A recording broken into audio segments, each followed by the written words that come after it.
Viewer discretion is advised. Okay. You are listening to Wine and Crime, the podcast where two friends chug wine, chat true crime, and unleash their worst Minnesotan accents. Oh, yeah. Boy, howdy.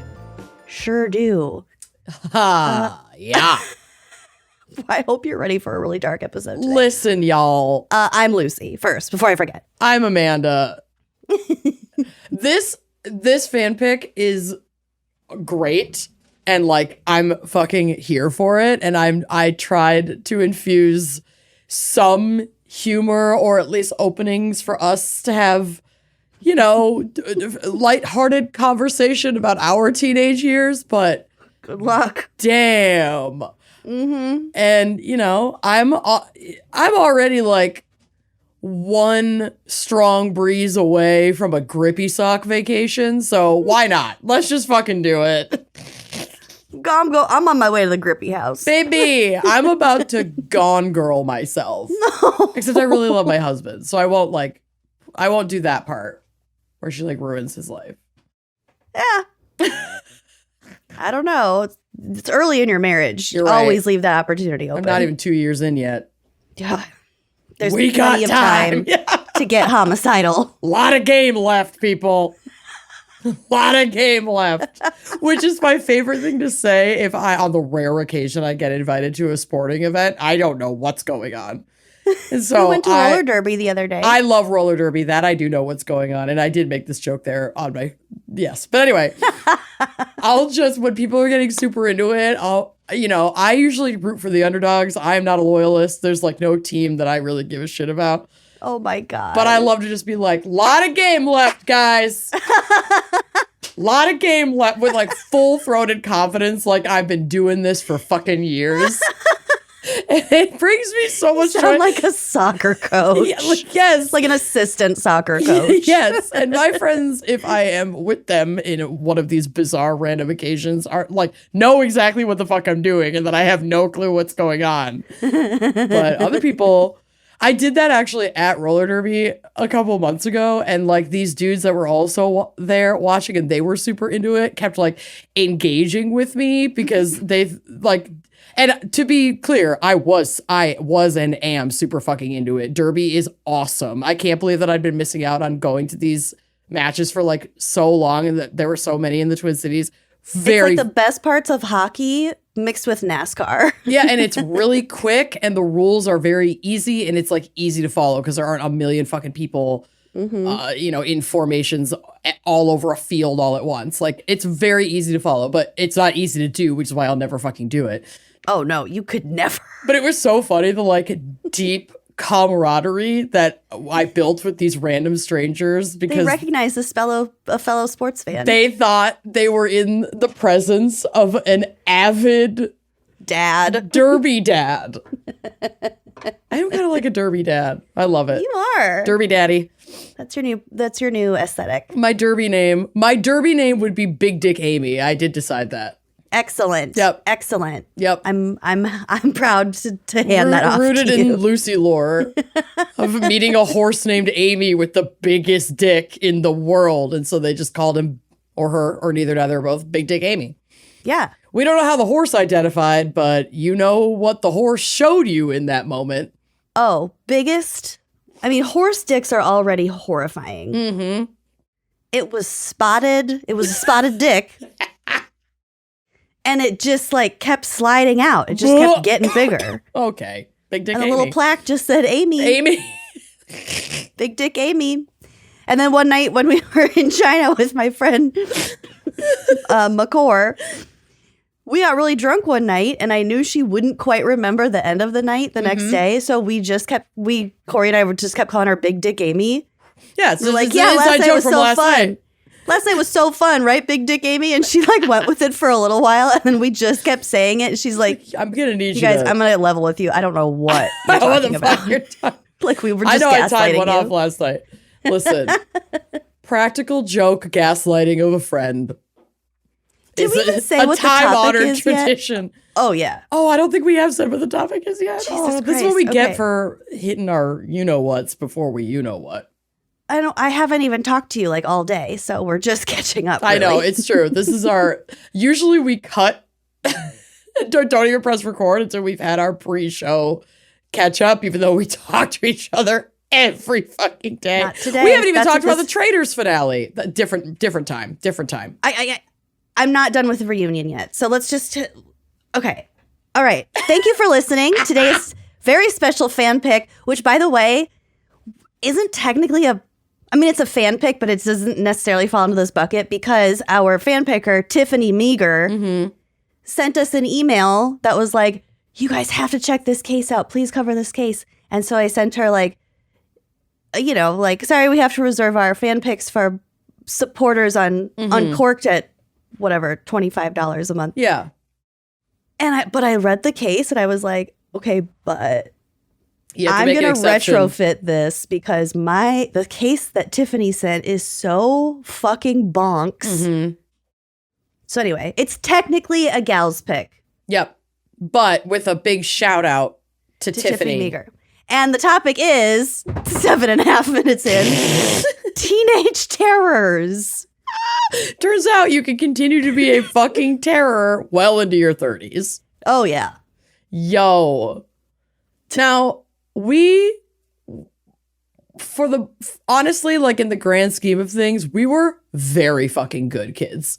Oh, yeah. We weren't like avid rule followers, but we broke the rules in like the ways that teenagers, like wholesome teenagers, are supposed to. You know, I wouldn't say like you're supposed to get caught underage drinking or do any underage drinking. I'm not saying that you are supposed to do that, but we weren't like, you know, doing anything like inherently super wild, super dangerous. We weren't stealing violent. cars. We weren't doing hard drugs. Yeah, I mean, like one of the times I didn't steal a car. Who stole a car? Well, don't you remember? And we'll just use bleeps on these names. Okay. Don't you remember when and like would take mom's car and she didn't even have her license yet? She was like 15 or 14. I do remember that. Didn't have her license either. And then they'd go joyriding. Oh. I can't believe they never got caught. Me neither. Because there's no way they were good at driving. But that she was naughty. Yo, she continued to bleep look like an absolute angel. Yes. Anyway. I feel like she dyed her hair like black really early on. Oh, yeah. She rolled in our like goth adjacent crew for sure. And the biggest trouble that I got into was for skipping class. I also skipped class a lot. And I skipped it because it was one of those like national, it was like a state literacy test or something that we weren't graded on that didn't really matter. I didn't care about it. So I didn't go to class and my parents found out about it somehow. Oh, I skipped class so much that I got detention multiple times. I was put on academic probation. I fucked off in school all the time. Oh, I forgot you almost didn't graduate. Yeah. I you were worse hated it. Like the education part. I loved the social stuff. Yeah. My ADHD brain was underserved and misunderstood. It was not the environment for me to learn. I just didn't do my homework. Oh, I didn't. And I stand by that. And I stand by that. Homework's gotten to be too fucking much. We have friends with kids in like 3rd grade that are getting like a fucking hour of homework a night. No. What go the outside. fuck? Just go outside. That should be your homework. Yes, your homework. Yes, should be get all your fucking energy out so you can come back not a total lunatic tomorrow. Yeah. Not sit in a chair for hours doing a worksheet. What the fuck? Anyway. Man, if only we ran the world. Yeah, we should take over the Department of Education. Oh, wait. We'd do better than the lady. That's true. That sounded really sexist. You know who I'm talking about. Then the woman teacher. You know what's better than one dumbwit is 2. I really fucked that up. Okay. Teenage terrors. But before we get started, because if we haven't gotten started already, I do want to shout out Tesha, who is the owner of Breakwater Candle Company. Oh, she sent us the most amazing candle packages. I got the package that she sent us, And then I immediately went online and ordered some more. So I have those right here. These are eco-friendly, all-natural soy candles. Let me tell you, Malibu Orange Blossom. Are you fucking kidding me? So Dead good. Sea Minerals. I love that one. I've got Gin and Cypress. I think you got that one too. Yep. Jungle Canopy. Ugh. They come in different, you can get like amber or clear. And she's got this line called like Witty Candles where you can get, I think like pretty much any one of the scents poured into like a sassy glass. Holder. Mine says dead inside. Dead Inside. One says like, I woke up gay. Yes. There's like dozens of them. They're so fun and they're so beautiful. Great quality. Tesha set up a discount code. Our listeners get 20% off their entire order. Damn. If they use the code Wine and Crime at checkout. So it's wine ampersand crime. Okay. But Tesha says, I also set it up so if someone uses wine and crime or wine plus crime, it will do the same thing. But yeah. And what's the website? breakwatercandleco.com. Hell yeah. Love it. Thank you again, Tesha. Breakwater Candle Co. Yeah, these My candles God. are so fucking awesome. Some of my favorite fucking candles. Okay. All right. Let's hit it off for Teenage Terrors with our wine crime pairing. Okay, well, I didn't pick a pairing because, well, for a lot of reasons, but because I wanted to let the pairing be unique to the listener based on this brief conversation and art study that I'm going to go over. Yes. Starting with a question. So it's almost like take this quiz and then you can pick what you drink, kind of. Okay. Do you remember the first time you got drunk and do you remember what you drank? Yes, I do. Okay. And? Do you want me to tell you? Yes. Well, it was at Blessica's house because her older brother Blason was having a party. And I had a single MGD. And I remember sitting on a chair in their living room, like next to the TV. So I was facing the back wall where that long picture of like the skier. Do you know what I'm talking about? Yep. I sure do. And I remember looking at that and just going like, I feel kind of silly inside. This is great. I might have had a second beer. I don't know. Okay. Yeah, Badass. that was my That first was time. high school? Yes. Okay. I got drunk for the first time in middle school. I was like 13 and I was at Blaira Blicky's house. And we stole wine from the garage, red wine, and it had been opened. And so we don't know what it's supposed to taste like. Oh my God, I remember this. And we drank all the way to the bottom of the bottle, and the bottle was full of dead fruit flies. Like we had just been drinking this like vinegar ass, nasty, rotten shit. Oh, that's disgusting. Oh, it was so gross. I bet you got really fucked up. Yeah, we got pretty drunk, and I think we all threw up. Like we all felt like shit. And then I don't think I really tried again until high school, and then I'm pretty sure it was like vodka and some kind of juice, like orange juice. Because I was literally drinking like, what are those called? Vodka and orange juice? What do they call them? Screwdrivers? Yeah, I was drinking like half a screwdriver when I got my minor and blew a .018. I'm still mad about that. That should not count. No. That should not count. I should have just been like, I took Flonase. And they'd be like, oh, okay, that's actually kind of reasonable. I ate a sesame muffin. Yeah. I'm not on opiates. Anyway, but that got me thinking about like, what is common for underage drinkers to be drawn to? And then maybe some parents listening will know, I'm not endorsing underage drinking, but I'm not going to lie and say I didn't do it. So when I saw this study, I'm not going to read all of it, but my favorite part is just the layout of the percentages, like the chart, basically. So I want to know where you fall on the chart. Okay. So this says, what underage drinkers drink. SPH researchers name alcoholic beverages preferred by those who shouldn't be drinking. Bud Light, Smirnoff, and Coors Light share a distinction that may make their corporate owners wince. They are among a small number of alcohol brands that underage drinkers are most likely to choose.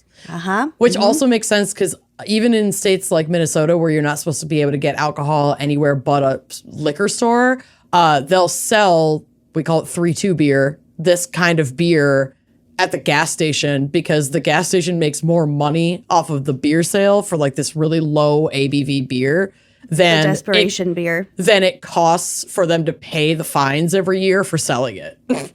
So like, fuck it, we're just gonna sell. They can't even. Good law, guys. Yeah, but it has to be 5% or under. Like that's it's you can't get like high ABV beer in a gas station. But anyway, those are the findings of a first of a kind report led by researchers at the School of Public Health, published online in Alcoholism, Clinical and Experimental Research.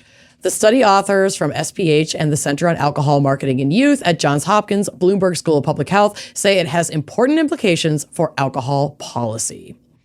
Quote, we now know for the first time what alcohol brands and which companies are profiting the most from the sale of their products to underage drinkers. The companies implicated by this study as the leading culprits in the problem of underage drinking need to take immediate action to reduce the appeal of their products to youth. Okay, well, yes. However, I'm going to come in defense of something that lands at number 2 on the list. And actually, they take up number 2 and number 5.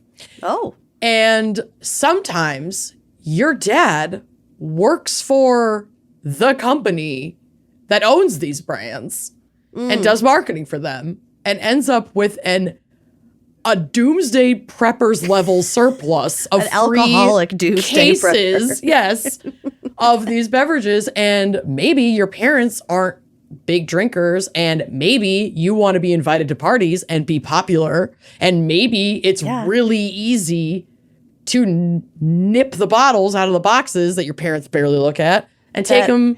Then maybe they are all stacked up against the wall to your left as you descend the down basement the stairs steps. on those wooden shelves. Yes. I know where your booze was. They weren't even locked. Then it was open season. It was. And they never checked. Did they ever even? No. No. No. No. So I don't think that the marketing at that time was necessarily targeting teenagers for a lot of these brands, but this is a much more recent study than when we were doing it. And that's not to say that they weren't. You know, I don't know. My dad's dead, so I can't ask him what the marketing plan was for these companies.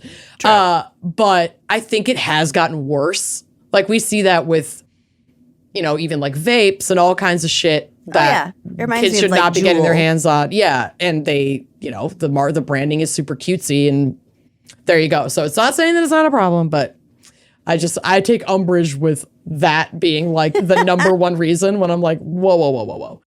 And also, again, like being able to get some of these beer brands at a gas station rather than a teenager having to enter a liquor store or encourage someone older to go into a liquor store for them. I think some of it has to do with like accessibility over marketing. Like what's in your parents' house that you can steal, what's easy to like nick from the gas station or convince somebody to go in and buy for you. If you're not going to get it legally, you can't be that picky. Exactly. They're not perusing the shelves and deciding what they want. Correct. Thank you. Thank you for the support. Mm-hmm. The study found that the top 25 of nearly 900 brands account for nearly half of alcohol consumption by young people. In contrast, adult consumption is much more widely spread among different brands. So that's definitely saying something. But again, that could also be influenced by what kind of stores they're in, where other brands that adults are perusing, we're not limited to stealing from the gas station. Yeah. God bless. So the top 10 brands with the highest rates of consumption among underage drinkers, according to the study, fell in this order. So number 1, with the highest percentage of underage consumers at 27.9%. Do you have a guess? Budweiser. It's Bud Light. Yep. Number 2, 17% is Smirnoff malt beverages. So like Smirnoff Ice. That was on my, Yup, that shit was good. Now, we didn't really have Smirnoff Ice in our house. We just had the liquor. We had the vodka. Yes. Number 3 is just regular Budweiser. So same company, similar branding, but the spots Grosser, 1 and 3, somehow. were taken by Bud Light and then Budweiser. Coors Light comes in at number 4 at 12.7%. Smirnoff Vodkas at number 5 Also 12.7%, so tied for number 4 with Coors Light. This was surprising to me. Number 6 at 11.4% consumption rate for Can I underage guess? drinkers. Yes.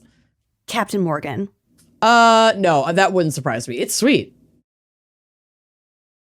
This surprises me because it's like kind of Gin. It's not gin. It's dark. Kahlua. Oh my God, no. Remember, know. I'm surprised because I wouldn't think that kids would be drawn to it. So it's not going to be... Huh? Slow gin? No, it's Jack Daniel's bourbon. Oh. Yeah. I wonder if that's like because it's so popular in media to hear someone order like a Jack and Coke. Yeah, And so it's probably. like, I'm panicking and I don't... this is what people are supposed to drink according to the college shows. Mm-hmm. I can see that. Next is Corona Extra at 11.3%. Mike's, like all the hard and soft, at 10.8%. Captain Morgan, 10.4%. And Absolute Vodka, which to us, I feel like Absolute was like, oh, you're fancy. Yeah. Like you're rich if you're rolling up to a house party with Absolute. Yeah.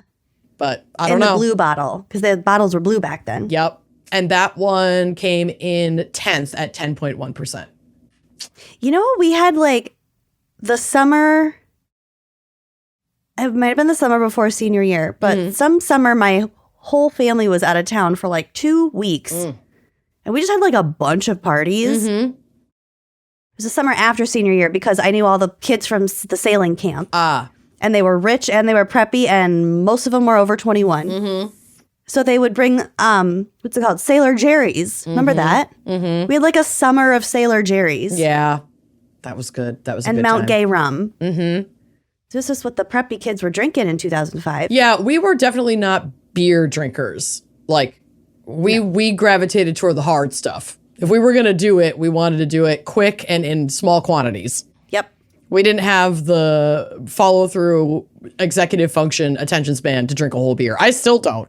I was more likely to barf with beer just because of the 1,000%. volume. Yes, you have to drink so much of it, I feel like, to have any effect. And it's like, I'm, 17. I'm not here to make a time investment. This is I want to get in, get drunk, make out with some idiot, and then get home before the cops come. Exactly. We don't have time for beer. What the fuck are you doing? But this said that 30% of underage youth surveyed reported that within the past month they had drunk Bud Light. So 30% had drunk Bud Light, definitely the most, flocked to beverage among underage drinkers. Yeah. 17%. Well, they come in kegs too. Don't Yeah, forget. that's true. That stuff. College, keggers. 17% had consumed Smirnoff malt beverages. About 15% had drank Budweiser beverages. And of the top 25 brands, 12 were spirits, including 4 vodkas. Teens love the vodka. It's the easiest to cover with a mixer. I get it. 9 were beers and 4 were flavored alcohol beverages. So I do still think in like the grand scheme of things, if it, it's in terms of what kids are drinking, that's remained pretty similar. Like we were drinking this shit in high school and early college for sure. Is there a year on that survey? Let me look. I'm wondering if it's like what we were just saying, well, like what was trendy. Like maybe this was before Smirnoff Ice got such a bad rap. This was published in 2013, so it's kind of a sweet spot. It's like less than 10 years after we graduated, so kind of similar branding. I'd be curious what it says now. But anyway, what I want for you today is, without endorsing underage drinking, because we would never do that, truly, I want you to connect with your inner child and reach for whatever that comfort drink might be, whether it has booze or not, and raise a glass. I will not be drinking an MGD, but maybe a Greyhound later sounds kind of good. I haven't had a straight up Greyhound in a minute. I had one. The last time I had one was when I came down to see you a couple weeks ago. Yeah. Maybe that was the last time you had one too. Might at the restaurant. Yep. Well, there you go. So I think we should take a quick break to hear a word from our sponsors. So maybe Lucy could go mix one of those bad boys up. Okay. Love it. Who doesn't love the good things in life? I know I do, although I gotta get my good things on a budget, babe. I don't have the pockets for all the good things. And I enjoy the luxury, but it doesn't mean that I can always afford it until I discovered Quince. And now Quince is my go-to for luxury essentials at affordable prices. Quince consistently blows my mind Truly. with how great their stuff is. Quince offers a range of high-quality items at prices within reach, like 100% Mongolian cashmere sweaters from $50. That is affordable cashmere. They also have washable silk tops and dresses, organic cotton sweaters, and 14-karat gold jewelry. I love their jewelry. Me too. The best part, all Quince items are priced 50 to 80% less than similar brands. So by partnering directly with top factories, Quince cuts out the cost of the middleman and passes the savings straight on to us. And if you shuddered at the word factories, Quince only works with factories that use safe, ethical, and responsible manufacturing practices and premium fabrics and finishes, which of course we love. I got one of their marketing emails yesterday with this cute little like ruched linen dress. Stop the dresses. I went straight to the website and loaded up my cart. I can't help it. All their stuff is so cute. So cute. So give yourself the luxury you deserve with Quince. Go to quince.com/wine for free shipping on your order and 365-day returns. That's QUINCE.com/wine to get free shipping and 365-day returns. Quince.com/wine. Spring is finally here, people. The weather's getting warmer. And as we regain the will to leave our homes and face the sun and get back into wedding season, it's time to get dressed up again. I wore a dress for the first time in what seems like months. And I gotta say, I felt very confident walking out with that dress and some really great shapewear underneath. So let's be real. No one has the time for shapewear that feels uncomfortable or restrictive like most shapewear is. But luckily, you don't have to settle for that because you're better, baby. Today's episode is brought to you by Honey Love, the brand that is completely reimagined shapewear. And here's the best part. For a limited time, you can get Honey Love on sale. Save 20% off your entire order with our exclusive link, honeylove.com/wine. Support our show and start the year off right by checking them out at honeylove.com/wine. For me, spring, summer, y'all might call it wedding season. I call it chub rub season, baby. I've got a lot of happy, juicy meat. And that is why the Superpower short is my absolute go-to, because it just keeps me feeling cool and dry and keeps my thighs from rubbing together when I'm out in like my flirty outfits. It is the best. It also has targeted compression technology that distinguishes between areas where you want more support and areas where you need less compression. Their signature X targets and sculpts your midsection without squeezing your natural curves. It's designed to work with your body and not against it. And I'm a booty girl, okay? So this is like a bra for your butt. Also, say goodbye to the struggle of peeling off a tight piece of shapewear with a bathroom line out the door. No. Not with the Superpower short. It has a 100% cotton gusset, so you can skip the extra undies, and it has a convenient opening in the panty area for easy bathroom use. There is no costume change required. I am fully obsessed with this piece. You could do that while camping. Yes. So treat yourself to the most comfortable shapewear on earth and save 20% off site-wide at honeylove.com/wine, WINE. Use our exclusive link to get 20% off, honeylove.com/wine. After you purchase, they'll ask where you heard about them. Please support our show and tell them we sent you. Treat yourself to Honey Love because, honey, you deserve it. Y'all, one of the smartest apps you can have on your phone in 2025 is Upside. If you don't have it yet, what are you doing? Upside gives you the power to earn more on stuff you buy all the time. Whether you're filling up your tank, going out to eat, or shopping for groceries, all essential things that we all do almost every day. The Upside app lets you earn cash back on every purchase. Upside users are making as much as $280 a year. Yeah, this is all stuff you're buying anyways. Yes, gas! So get on our level, download the free Upside app, use our promo code GALS, and get an extra 25 cents back for every gallon on your first tank of gas. 25 cents adds up real quick. If you're walking down the street and you see a quarter on the sidewalk, are you not going to pick it up? I'm diving for it, baby. I'm pushing old ladies out of the way to get that quarter. I once fell into Lake Superior trying to get a penny. So, like, yeah, I'm doing it. This is 25 pennies Yes. for every gallon. Ugh. So Download that app and then claim an offer for whatever you're buying on Upside. Then pay as usual with a credit or debit card. Follow the steps in the app and get that money. There are over 100,000 gas stations, grocery stores, and restaurants on the Upside app, ensuring that cash back is always just around the corner. Download the free Upside app and use promo code GALS to get an extra 25 cents back for every gallon on your first tank of gas. That's an extra 25 cents back for every gallon on your first tank of gas using promo code GALS.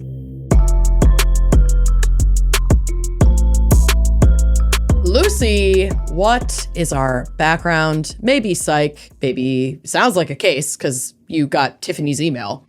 It's a case, baby. Okay. All right. For teenage terrors. Well, first, I want to dive into the psych portion because the age-old question, why are teenagers? Yeah.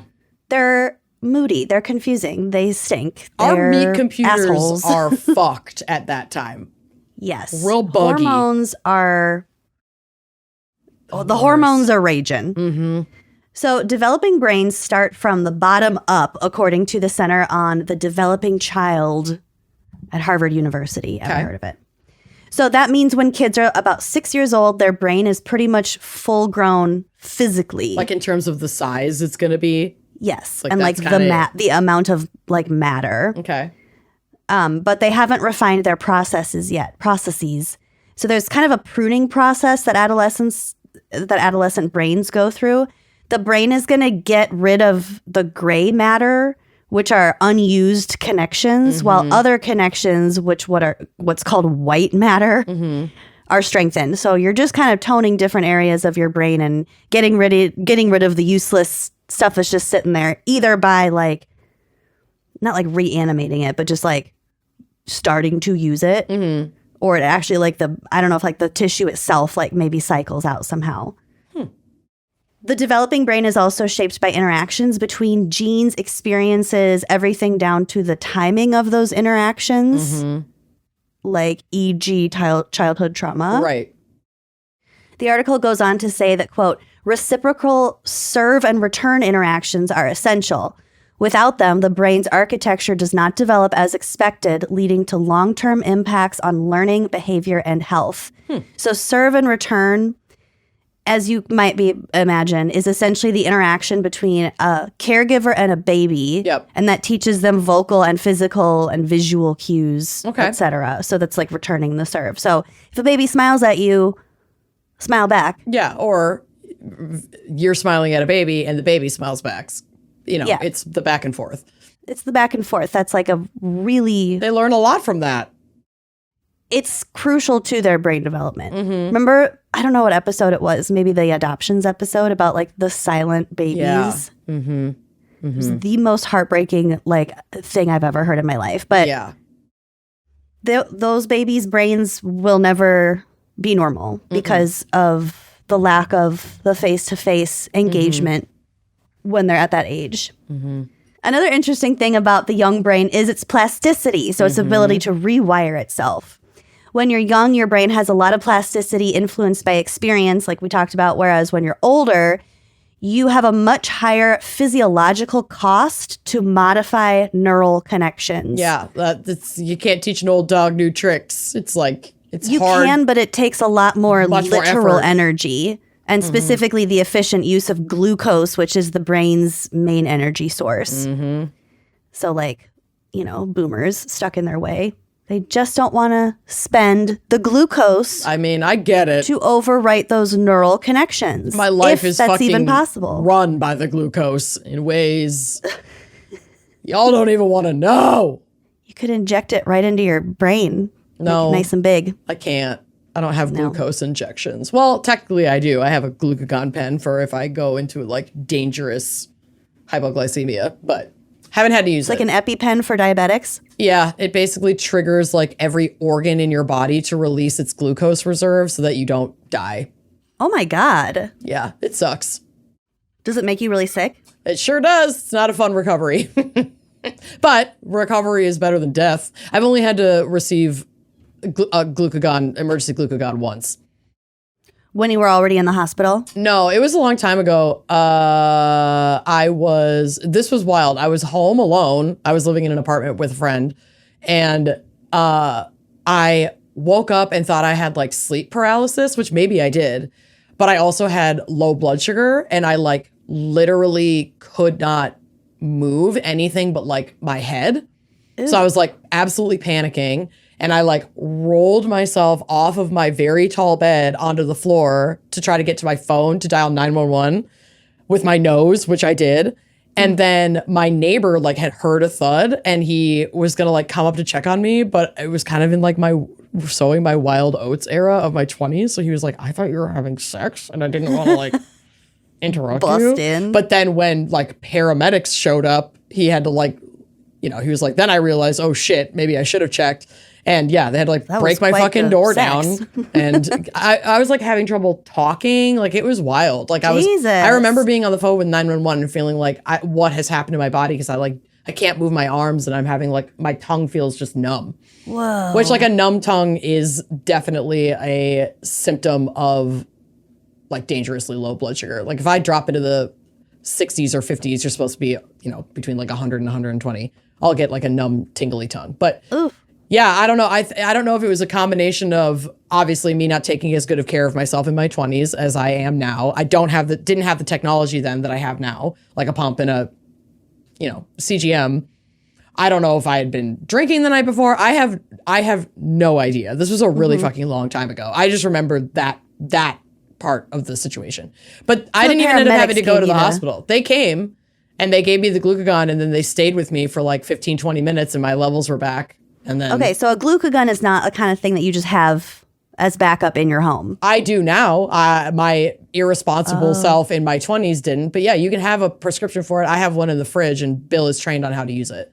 Do you have to stab it into your heart like in Pulp Fiction? No, you actually don't want to inject glucose in like a super muscular area. Like you want it in a fatty area. So they usually just have you do it in the leg. But yeah. Okay. Yeah. We went a little off topic, but that is fascinating. Don't bring up glucose around me if you don't want to hear a lot of shit. You're triggered by glucose. I'm definitely fucking triggered by glucose. But the glucose being the number one fuel for the brain, like low blood sugar, whether you're diabetic or not, you can experience it and it feels fucked up. And low blood sugar for diabetics is more like acutely dangerous right now because it has the potential of like you could slip into a coma or die if your brain is deprived of necessary glucose and your body can't create it and manage it the way that a non-diabetic body can. So it's like, listen to your body if you're having trouble speaking. Like my symptoms are always my speech is really slow and I'm not super making sense.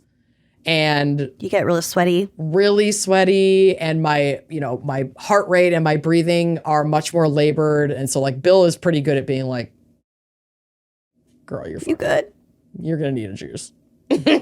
So glucose is just like you can eat just sugary stuff and that gives you glucose. Yeah.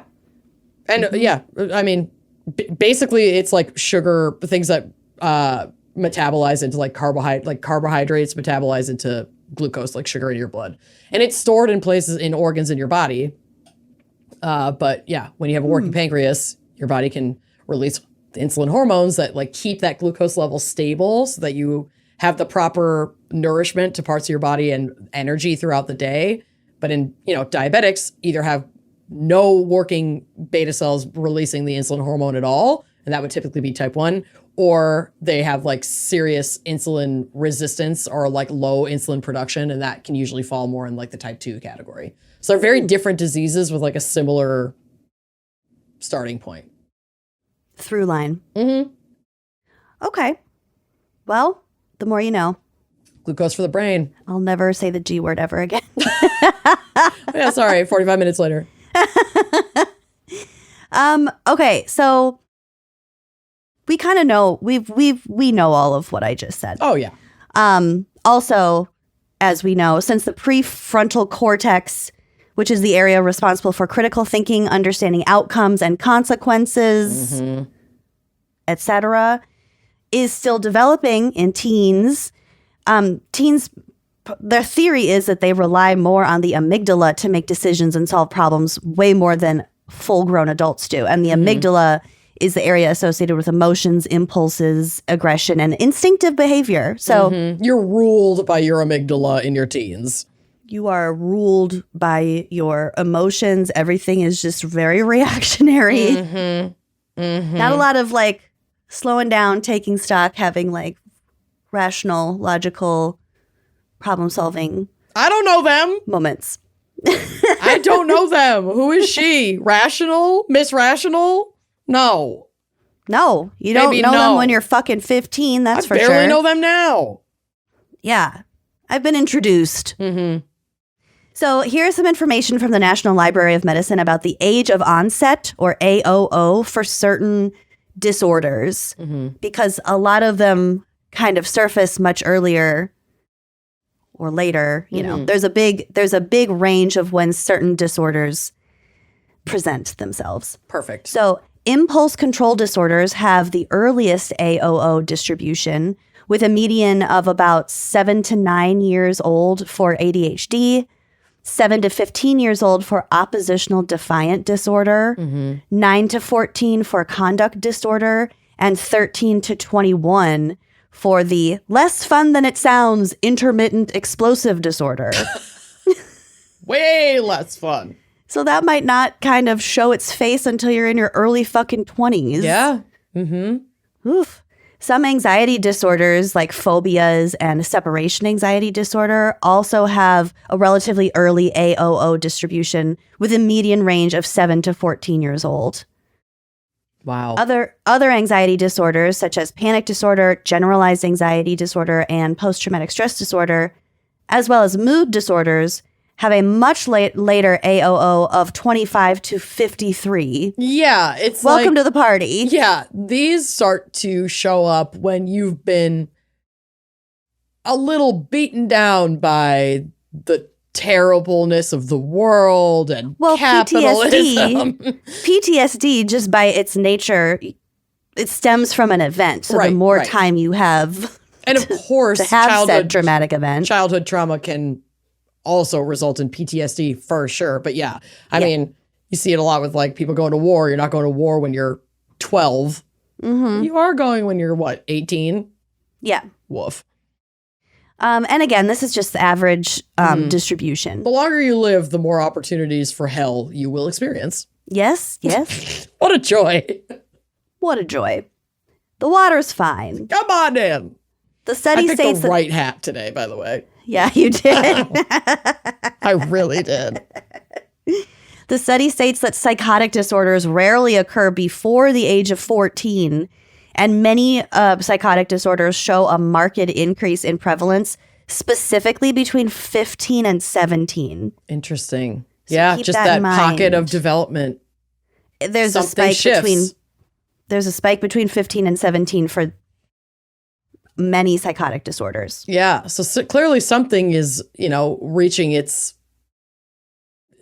growth in the brain at that time on average that must be contributing, It's just, I don't know. Our meat computers are so weird. And I wonder, so this is from the National Library of Medicine. So I assume that they're only using data pools from the United States.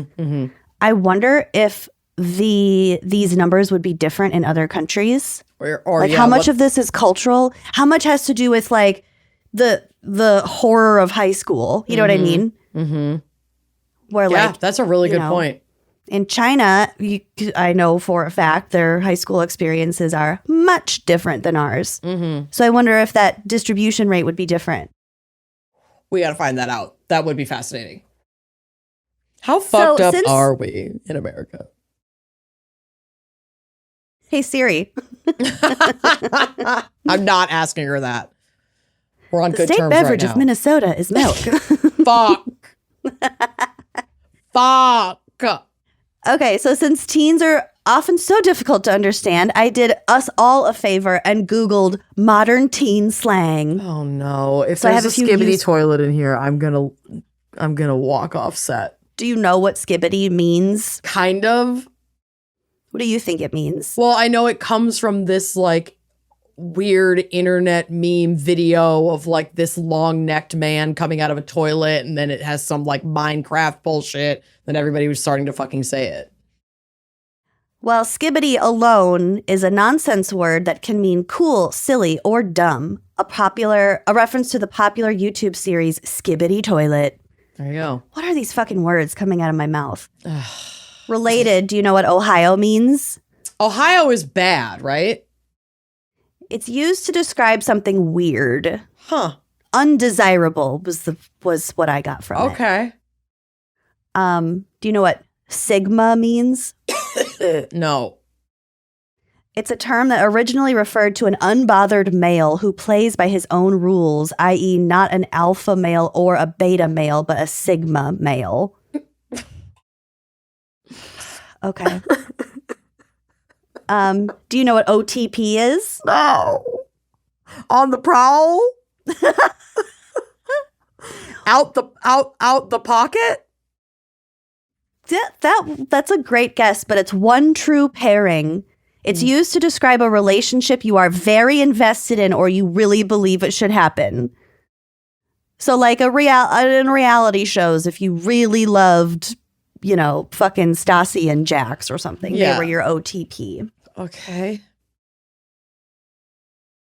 So we don't say shipping anymore? That's not cool anymore? You don't just ship someone? Ship is short for relationship. No, I know. But like they were using it like, oh my gosh, I ship Stacy and Jax. Like I love them together. They're OTP. Would be both. Okay. They can both. I ship Stacy and Jax. They are my OTP. I have never felt more Ron Swanson than I do in this moment. I know. I hate myself for even saying these words. Remove all pictures of Ron. I just watched that episode. You haven't watched it yet. I recently learned what op is. My op. Okay. An operative. No, it means your opponent. Oh. So like your social enemy is your op. Oh, okay. That's cute. I like that. Yeah. I don't mind op. A beige flag. Okay. Yeah. It's like not a red flag, but not an enthusiastic green flag. It's just like he eats a lot of chicken nuggets. Like, okay, beige flag. It's just something worth noting. Yeah. Meh. Apparently they say biblically accurate. In the proper context? No.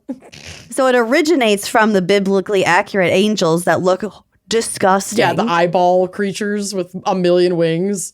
This phrase is now used to refer to anything characterized by an uncanny, alarming, and or horrifying appearance. So I'm feeling very biblically accurate today. Oh, that's I woke up biblically accurate. Fucking funny. I know. Oh, I like that. Uh-oh, are the youths cute? That's cute. That's cute. I do like that. I am no longer going to say I look like shit. I'm going to say I look biblically accurate, and that is why my camera is not on today. Like in our meeting this morning. Oh my God, we had a meeting with one of our ad reps today. He's so sweet. We love him. And I hopped on the call and I was like, hey, my camera's off because my sleep has been terrible and I just look disgusting and I can't subject you to this. And he was like, oh my gosh, it's the same thing you said the last time. And I was like, yeah, babe. That is your go-to line. Well, it's true. It's true every day. If the meeting's before 1 p.m., I'm looking biblically accurate. I'm not turning my camera on. I do not turn my camera on before 1 p.m. And I fucking won't. Yeah. I fucking won't. Maybe you should try looks maxing. No, what the fuck is that? A term arising from the incel community. Oh, great. Which refers to becoming more attractive by improving hygiene, hair, and fashion sense. Well, no. Boo. Bored. Looks maxing. I will not be looks maxing. I will be looks minimizing for the foreseeable future. Looks minimizing this Zoom window so you can't see me. Yeah, or at least I can't see myself. Okay, this is the last one I'm going to subject you to. So, you know how like a canon is the plot of a book or a movie? Yeah. Well, it's not necessarily the plot, but it's like the world. The lore, the background. The lore, yeah. The truth of that concept. Yeah. So we know what a canon is, then we have the term head canon. Oh, yeah. And this is ideas people have that they want to be canon. Correct. Or want to be true. Yeah. So I've never even head canon. Yeah. I mean, I think the difference between saying that something is, I feel like they're kind of interchangeable right now, at least the way that like Robbie and I are using them on passages, because we discuss on the show things that like are actually canon. So say within the Twilight universe, like things that are legitimately canon would be things that like Stephanie Meyer has extrapolated on a certain concepts, world building. Yeah, like that's canon. But then somebody's head canon might be that like Emmett dies and Alice and Rosalie end up together. And, you know, which that never happened. But like, you know. Or in your mind. There are people on the Twilight forums, girl, that talk about the Jacob imprinting on Renesmee in the final book. None of this means anything to you because you didn't read Twilight, but a lot of people are following me, and people will share their headcanon, the canon they came up with, of how they like rewrite that section of the story for themselves because they hate it so much, of like this teenage boy falling in love with a baby, but it's not like that, but it totally is. It's the whole concept is so fuck? Oh, girl, Jacob falls in love with a baby. And that had been why he was so drawn to Bella the whole time, because her little egg that had her future baby in it was in her body. And then once it was born out, he saw what the egg became. Bitch, you gotta read Twilight. It is fucking insane. Fuck? Stephanie, girl, chill. Yeah, and apparently there's another book coming out, and it's supposed to be like adult Jacob and Renesmee, which is the baby, by the way. The baby's name is fucking Renesmee. Can she please be over the age of 18? Yes. They'll be, you know, adults, but it's apparently about their relationship. Does he age as a werewolf? The werewolves do not age for like a very long time. Basically, I remember this part of the lore in the books that was like, as long as the werewolves are needed, and the werewolves are needed because they are the only like natural enemy of the vampires. So when there are more vampires in an area, there will be more werewolves in an area. And then basically if those vampires left and the threat was gone and there wasn't as much need for the werewolves, then the gene would stop like producing that werewolf response. But while they are still producing werewolf response, they stay at their like physical and aged peak, which is like 16 to 20, I guess. And then they don't age beyond that until that like werewolf gene stops triggering, and then they can finally age and die. So then question about Renesmee. Sure. She's half human, half vampire. But is vampirism like a dominant gene, recessive? Like, is she going to be an immortal shiny skin vampire? So I'm not sure. The way that she kind of paints it, in at least what we know about Renesmee, which is pretty brief, she's not even around to the last book, is that it's a pretty even split. So like she can go in the sunlight, I think, without much detection, but she'll look like she has this ethereal glow to her, but it's not like an exact sparkle. She prefers the taste of blood, and she can certainly drink it, but she can also survive off of human food, which like turns to ash in a full vampire's mouth. They can't like sustain themselves on human food. They have to have some kind of blood. So she's passing. Yep. And then passing. They also have, at least as far as we know, because there was only one other half human, half vampire that the Cullens were able to find to determine this. We're not sure if it's full-blown immortality or at least heavily extended life, kind of like a werewolf. Because the one other half human, half vampire they found when they were facing the Volturi, oh my God, this is going so off the rails, was like well over 120 years old or something like that. So anyway, I'm going to go check myself into a facility and let you continue with your segment. I'll just take this. I got it from here. You go get a hold of Bill. Get a ride. I don't want you behind the wheel right now. Pack extra undies. You won't need socks. You won't need slippers. Anyway, headcanon. Anyway. I'm going to get to this case because it is so fucking brutal. No. No, Tiffany. Don't. Show it to me, Rachel. Show me to me, please. Show it to me, Rachel. Rachel. Jesus was seen. Where? I saw when the Luigi Mangione porn tape rumor exploded the other day. For God's sakes. It's a tweet that just says, show it to me, Rachel. Show me to me, please. Oh my God. Okay. One of the best vocal stims to come out of TikTok. Okay. Show me to me, Rachel. Show me to me, Rachel. Okay, Nathan Brooks. No. Was born on April 23rd, 1978. He was a Taurus. The son of Terry and Marilyn Brooks. Terry, by the way, was like the local mailman. Mm-hmm. Everyone knew Terry. He had a brother who was about a year younger than him named Ryan. Mm-hmm. They lived in Bel Air, Ohio, which is a very small town. Oddly enough, noted for like quite a lot of cryptids. Weird. Okay.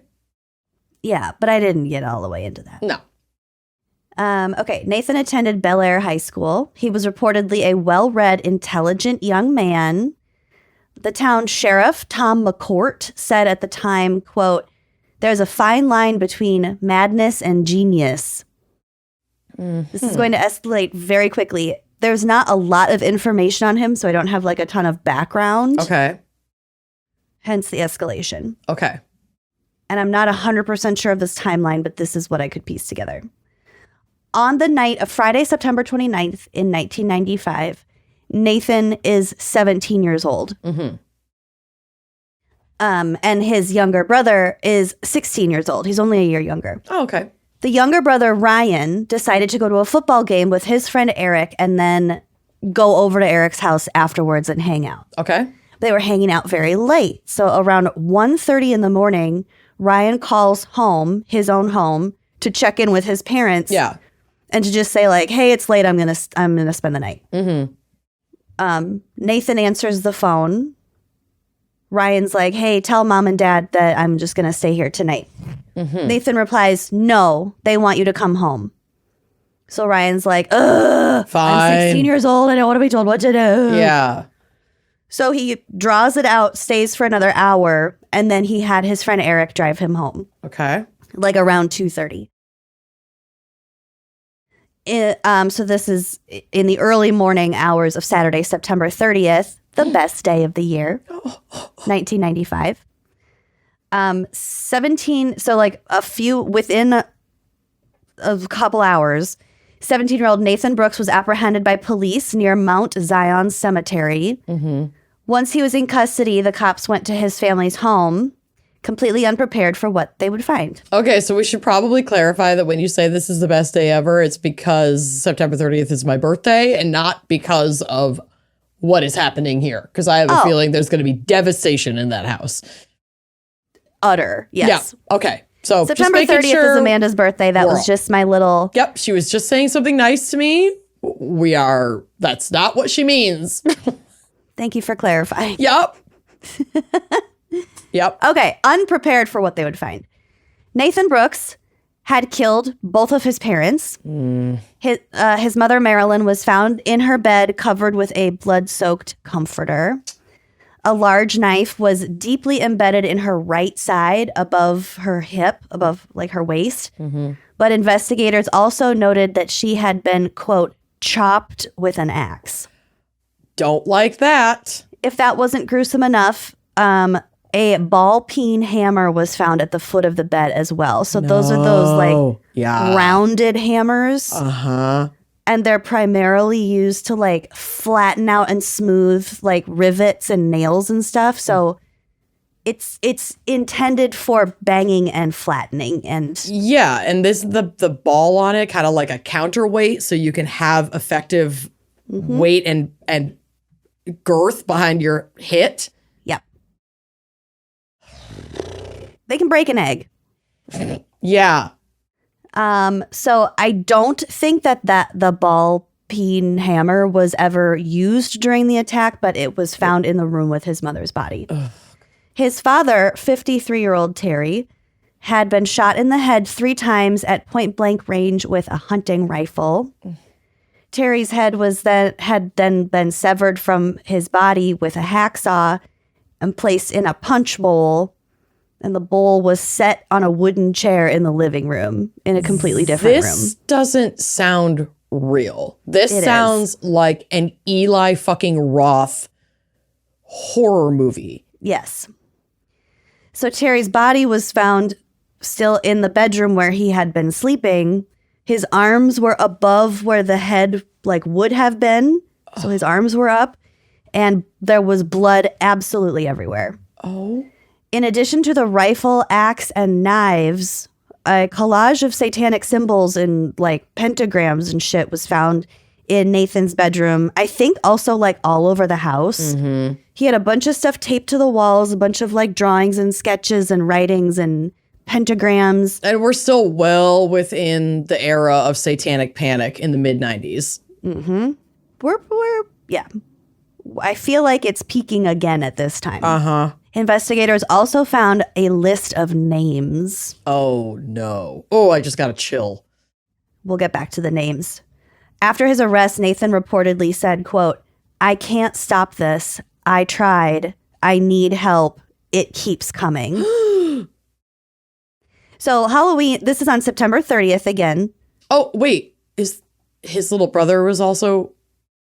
No. Okay. We'll kind of get back to what happened with the little brother because that is its own fucking thing. Oh, God. Okay. The little brother is safe. He's fine. Halloween is immediately canceled. Satanic panic grips the community. Mm-hmm. Rumors fly that Nathan is part of a larger conspiracy of Satan worshipers who are targeting people for ritualistic sacrifices and stuff. Mm-hmm. There are also rumors about the existence of a list. So the fact that there was a list got leaked out to it's a very small town. Mm-hmm. But nobody knows whose names are on the list or what the list is all about. So there's just rampant rumors. Everybody's fucking freaking out. Yeah. Councilwoman Luann Bennett said, quote, "Everyone was worried that these devil worshippers would do something to the kids. No one knew for sure. No one knew that satanic stuff was taking place around here." So again, because it's such a small town, this councilwoman's daughter named Bobby Jo went to school with Nathan and hung out with him. And so the council person went on to say, quote, "Bobby Jo was shocked because he had never mentioned anything about it, and he didn't try to recruit her. Mm-hmm. They would sit together at the library and talk about school and talk about their classmates, but she says he never mentioned wanting to kill anyone." So the satanic panic, we have a whole episode about it, I think. Yeah, I think we do. There was a lot of fear about recruitment. That was their big thing. Yeah. So that's kind of putting yourself in the mindset of the 1995. Yep. Yeah. They were concerned about recruiting and big conspiracies and half the town is a satanic cult and stuff. So back to the list. Like I said, there were rumors all over town about what the list was. Mm-hmm. Was it fellow Satanists? Was it victims or targets? Or was it just a grocery list? Steve Novotny, one of the journalists working on this case, was able to confirm that there were 13 names on the list. And at the very top, Nathan's brother Ryan was listed with the words "dismember, decapitate" written next to it. Holy shit. Okay. Well. Mother and father are second and third on the list. Next to mother was written "eviscerate, crucify." And next to father was written "decapitate," which we know he did. Wow. The other names in the list, on the list in order, and they don't have, I don't think they had surnames on the list. And so we don't really know who he was targeting. Not that it really matters. So the other names in order are Amber, Lisa, Justin, Jason, Ryan, Dave, Corey, Jill, Mike, and Ashley. Dang. Next to some of the names were the words molest, skin. Oh. 2 of the female names had dismember and eviscerate written next to them. Also, the list appears to have the victims like grouped, suggesting that Nathan would do both individual killings and group killings. Okay. So maybe like they lived together or they Yeah. hung out together, or his intent was to like ambush them together. Mm-hmm. On the page, he had also written at the top, Satan will show you peace. Okay. I do have a picture of the list if you want to look at it. Ugh. His mugshot photos are so eerie. There's also a picture of the hacksaw axe and rifle on the bed. Oh. Wow. This is a lot. The mugshot, he's like standing there and he's kind of slouching forward with his head back and his eyes are rolled back and like kind of closed. It's very strange. It's very strange. Yeah. I mean, it might just have been a bad photo, or he might have been like weird. Yeah. You know, going through some thing. Mm-hmm. Mm-hmm. Okay, so going back to Ryan, the brother, Mm-hmm. as stated, he was on the list. He was at the top of the list. And he was the one who came home to find his parents in this horrific fashion and called the police, who then arrested Nathan. So essentially him putting off coming back, Nathan was sick of waiting around for him and then wandered off and got picked up by police. And Ryan came home to this, but Nathan wasn't there. So, okay. So Ryan is at his friend Eric's house until about 2:30. Turns out the parents were already dead when he called home. Okay. And Nathan was like, no, they want you to come home now in order to lure him back to the house. When Ryan didn't show up right away, Nathan walked over to Eric's house. I'm pretty sure that he found no one at the house because I think the boys had left to go take Ryan back home at that point. Oh my God. So Nathan wrote a note that says, "This is Nathan. I murdered 2 people. I am going to turn myself in." And then he stuck the note with a knife to the side of the house. Oh. So he had a knife with him. Okay. It's not confirmed anywhere that he was like hunting down his brother, but like it would be easy to suspect that, very easy. given the list. The list, he walked, I mean, I don't know how far it is, but he The walked knife. over to Eric's house Mm-hmm. with a knife. Yeah. Yeah. Oof. Oof. Oof. I At hate trial. this. Yeah. At trial, the judge decided that the nature of the crime scene photos were too gruesome to be released to the public. Good. But the jurors presumably saw I had them. to see it. Yeah. Nathan's public defender's only point was that Nathan was not sane at the time of the killings. Mm-hmm. 3 experts were brought in for their testimony, but they could not agree that Nathan was insane at the time of the killings, meaning that he wasn't able to know right from wrong. Right. Neither the defense nor the prosecution made any attempt to say that Nathan was not responsible for the murder of his parents. Yeah. They're not denying that. We're just trying to find the sufficient, punishment, repercussion. Yeah. So we have to go through this trial. Deliberations lasted just short of 3 hours before the verdict was given. Mm-hmm. And on October 27th, 1996, this was just little over a year after the murders were committed, Nathan Brooks was sentenced to 2 consecutive sentences of 20 years to life, with an added 3 years for using a firearm during the commission of a felony. Mm-hmm. So he would not be eligible for parole for 43 years. Wow. When the verdict was read, Nathan maintained the same impassive, calm, like blank demeanor that he had shown at the point of his arrest, and by all accounts, throughout his time so far in prison. So is this like a total tone shift out of nowhere? Had he been showing signs that he was unwell or struggling? This just seems, because like you said, there's not that much that you know. So we are missing like all this context between when he was born and when this happened. That's like, What the fuck what happened? There is a documentary or a docuseries about this. I did not have time to watch it. I imagine there are more answers in there. Yeah. Okay. I like don't want to watch it because this is fucking awful. The head in the punch bowl is so dramatic. Oh my God. But I mean, that's the thing. Like my deeply morbid curiosity asking, like screaming, like, why, how did this escalate to this point? Mm-hmm. It's like she demands to be answered.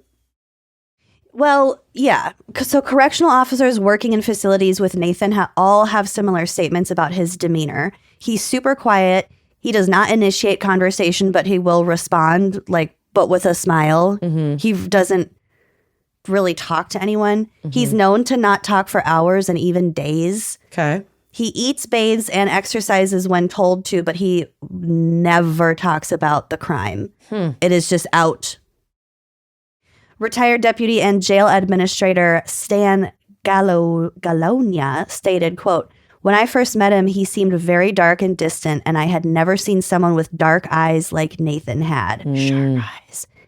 He was numb. We never had very involved conversations, but those meetings put Nathan in a different place, a very dark, different place." So meetings about his case, like where where the crime was specifically being discussed, he got like super dark. I imagine so, because I don't know what other conversations there would to have with meetings him. about, yeah.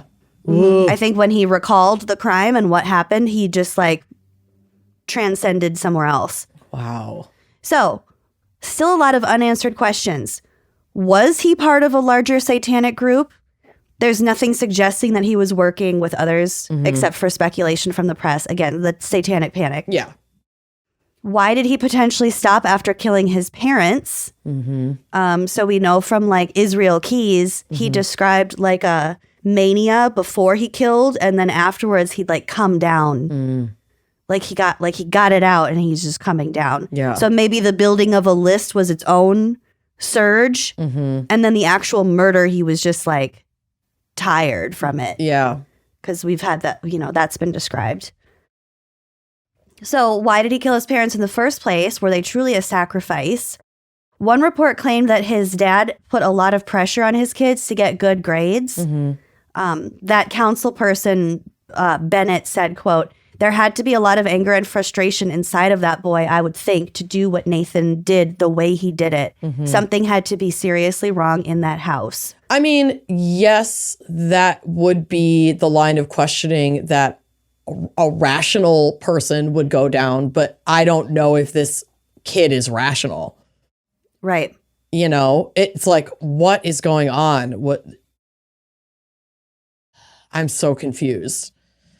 I think murdering your parents is very, very very seldom the rational exactly thing to do. And in this way, like a kid in a fit of anger getting their hands on a weapon, and they're fighting with their parents, and something happens in the moment, like logically makes sense to me. Also tragic and awful, but that makes more sense to me. 5 weapons. Yeah, than all of this, which would have taken so much thought and some planning and accumulation of the weapons, and it's wild. The staging of the bodies, and that's beyond. I'm mad at my parents because they're tough on me to get good grades. Like this is like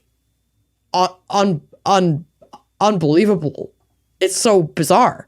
And I don't think that he was actually part of a satanic cult, but at some point, his actions and the occult, all the Satan stuff, the pentagram stuff, all that stuff had to intersect. That's why I'm like, I wonder how long he was troubled and had, it is the mid 90s. There's the internet, and we had access to like looking into shit like this. And if he, got involved in a forum or a chat room, that Dungeons kind of and Dragons. No, oh my God, that's such bullshit. But that got him interested in the occult and, interacting with like-minded people. And then he just went really deep into it because it was something he could connect with, or felt like he could connect with. There is another theory that was posited. There's an interesting infographic from the Office of Juvenile Justice and Delinquency Prevention. that shows between 1994 and 1996, so the years, we're talking 1995, there was an average of just over 140,000 arrests for violent crimes among the juveniles. Oh, wow. In 2019, it was just over 40,000. Okay. So going from 140,000 to 40,000. Big drop. There's a theory that Andrea's going to love. Maybe it was just the last gasp from a leaded generation. Lead paint. Yeah, because you can't really blame COVID for the 2019 numbers because that was before, everything went on lockdown and crime just across the board dropped significantly. Yeah. Also, a recent article that I found said that Nathan Brooks, who is currently an inmate at the London Correctional Facility in London, Ohio, is now eligible for parole this August. Interesting. That's earlier than he was supposed to be. Yeah. I mean, we'll see what happens. I hope that he received, comprehensive mental Some health kind of services. therapies. Yeah. Yeah. So Don't love that's it. really fucking gruesome. Thanks for that. Yeah. He's a teenage terror, baby. Should we take a quick break and then finish up with my case? Yeah. Okay. I love to gross you out. Yep, you do. So think about your bed sheets, which can harbor more bacteria than a toilet seat. Ugh. You don't want to put your face on a toilet seat. Sure don't. So this can lead to acne, allergies, stuffy noses, and it's just really gross. Miracle Made offers a whole line of self-cleaning antibacterial bedding such as sheets, pillowcases, and comforters that prevent up to 99.7% of bacteria growth and require up to 3 times less laundry. Sign me up. When I got back from Albuquerque this past weekend, Bill had changed all the bedding and put on clean, fresh, Miracle-Made sheets, and I was so happy. That's the first thing I did when we got home, too. Seriously. Was put my Miracle Made sheets on the bed. It makes you just feel so clean and cozy. And these sheets are infused with silver that prevent up to 99.7% of bacterial growth, leaving them to stay cleaner and fresher 3 times longer than other sheets. No more gross odors. You don't have to go into your bedroom and it smells like a boy's dorm. No, thank you. My favorite thing about these, though, is the temperature regulating properties because they provide such better quality sleep. That same silver that is inspired by NASA, by the way, that makes these sheets thermoregulating and designed to keep you at the perfect temperature all night long, no matter the weather. So you get better sleep every night.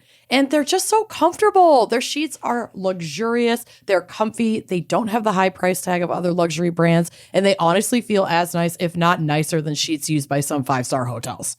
Upgrade your sleep this year. Go to trymiracle.com/gals to try Miracle Made sheets today. And whether you're buying them for yourself or as a gift for a loved one, if you order today, you can save over 40%. And if you use our promo code GALS at checkout, you'll get a free 3-piece towel set and save an extra 20%. Miracle is so confident in their product, it's backed with a 30-day money-back guarantee. So if you're not 100% satisfied, you will get a full refund. Upgrade your sleep with Miracle Made. Go to trymiracle.com/gals and use the code GALS to claim your free 3-piece towel set and save over 40%. Again, that's trymiracle.com/gals to treat yourself. And thank you, Miracle Made, for sponsoring this episode. Think you have to spend big bucks or tons of time in the kitchen to make delicious food at home? I did. And then I was like, I'm not going to do that. And then I was introduced to Every Plate. And now I'm thinking differently. When you use Every Plate, you get restaurant level deliciousness week after week with recipes like crispy buffalo ranch chicken and cheesy Mexican street corn hash. Yes. Oh, so I could feel like a Michelin star chef right in my own kitchen. I made a recipe from Every Plate a couple weeks ago that had some really light truffle oil in it. Oh. I was like, I'm the fanciest person I've ever met. The drama. And they're so fast and they're just so easy. You will spend less on these flavor-packed homemade meals than you would on your normal groceries or at a restaurant. For sure. And if you feel like you're cooking the same things over and over and over and over again, Up your dinner game in 30 minutes or less with Every Plate's clear, easy to follow recipes. Literally, my child could do this. Mm-hmm. Not literally. The knives are involved, but It's that easy. truly, it is very easy. Thanks to Every Plate's constantly rotating weekly recipes delivered right to your door, you'll always have the best answer to what's for dinner. So what are you waiting for? Dig into these flavor-packed meals your household will love. New customers can enjoy this special offer of only $1.99 a meal. That's $1.99 a meal. Go to everyplate.com/podcast and use code GALS199 to get started. Applied as discount on first box, limited time only. Earlier today, I was getting ready to run out the door, and I was like looking at my coats, like the jackets hanging up where we hang up our jackets. Mm-hmm. And I was like, oh my God, that jacket's really cute. Oh, wait. Mm-hmm. I remember where I got it because it belongs to me because it came in my Stitch Fix box. But Heck yeah. caught my eye Mm-hmm. in my own home. And I threw it on and walked out the door with it. It's so cute. It's like a olive green corduroy jacket. Cute. So cute. And I got it from Stitch Fix. Yeah, shopping and figuring out your style can be overwhelming. I also despise shopping in a store. Like the lighting is always terrible. It's always too hot. I can't handle it. I panic and just go with like whatever comes in black. Yeah, and especially with things like jeans, like stores do not carry my size. I'm telling you right now. But when it comes to getting dressed, I often won't even know where to start. And my style is kind of all over the place. And that's why I love having a Stitch Fix stylist. She truly knows what works for me. I get pieces that make me look great, and it's a real confidence boost. When we were in Albuquerque last weekend, I was in my new Stitch Fix jeans, my cute little wide cargo, leg with wide the cargo. leg. Oh, I'm obsessed with them. They're so comfortable and they're so cute. You look so good. Thank you. You just give your stylist your size, your style, your budget preferences, and then order boxes when you want and how you want. There's no subscription required. And my stylist just sends me just for me pieces, plus outfit recommendations and styling tips. It's so cute. They include like a little card that'll show you kind of how you can wear it. Then you keep what you love. You send back the rest in a prepaid envelope bag. It's so easy. My stylist sends personalized pieces and the fit is flawless. I literally only have jeans now that I've gotten in my Stitch Fix box because they all fit me so well. I do not know how she does it. It's magic, but she just gets me. It's like having my own personal style support person. So yeah, no stores, no crowds, no crummy lighting, no stress, just personalized looks that you will love. Stitch Fix makes it all so easy. Personal styling for everyone. Get started today at stitchfix.com/wineandcrime. That's stitchfix.com/wineandcrime.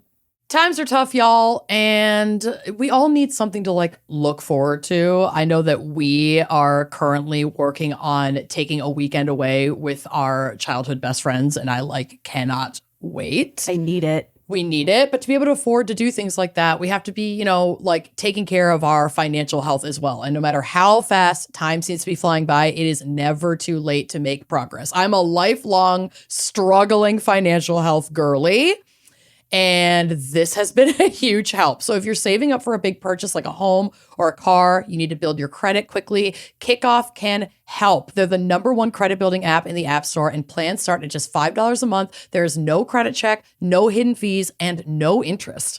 I have been on a credit building journey for pretty much my entire adult life, and it sometimes feels really, really overwhelming and really defeating, and Kickoff just makes it so much more manageable. Absolutely. If you feel like Sisyphus rolling that boulder up the hill, Kickoff can really help you. If your credit is under 600, you could jump 28 points in your first month.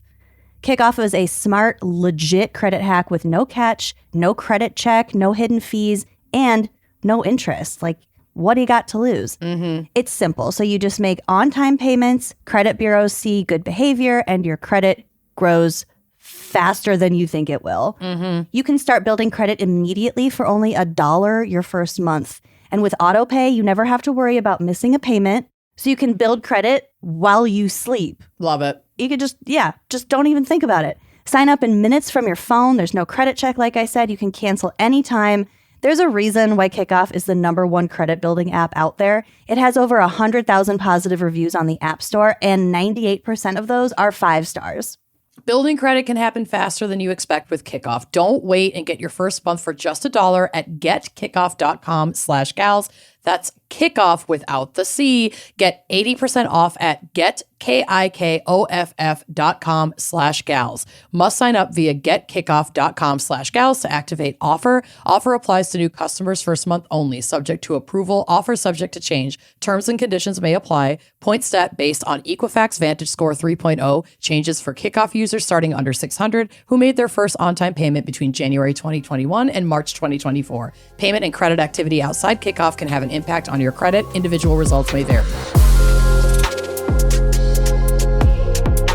So, I have a question. Did you and anyone you know or we know ever like fight over boys in high school? Or like a boy? No, I don't really remember that happening either. I didn't have to. Okay. No, there was one boy that nothing ever happened with, but we flirted so heavily, and then he started dating some girl that I didn't know. You and I had flings with the same boy in different eras. And by eras, I mean summers. But we never like fought over, blonde Blairog. That's what I'm talking about. Oh, okay. Yeah. But we never you weren't fought the bitch over I him. didn't know. No. And also, the extent to which I was involved with him was making out with him on Blabby Bloyle's trampoline and then dating for 24 hours. And then he broke up with me at school the next day. So... You're just not the woman I thought you were. Yeah, yesterday. you've changed. You've changed. So I can't really deeply relate to this, but this is like teenage tale as old as time, baby. Okay. So Stacy Maria DeGrandchamp, or DeGrandchamp, was a 17-year-old high school student from Fort Wayne, Indiana. Known for her confidence and beauty, she attended Wayne High School, was a straight A student. She had aspirations to study computer technology at Ball State University. She played on the fucking volleyball team, like very well liked, very successful student, all around pretty good kid. Okay. In the spring of 2002, Stacy began dating, and Stacy 17, 20-year-old Brandon Muff, which...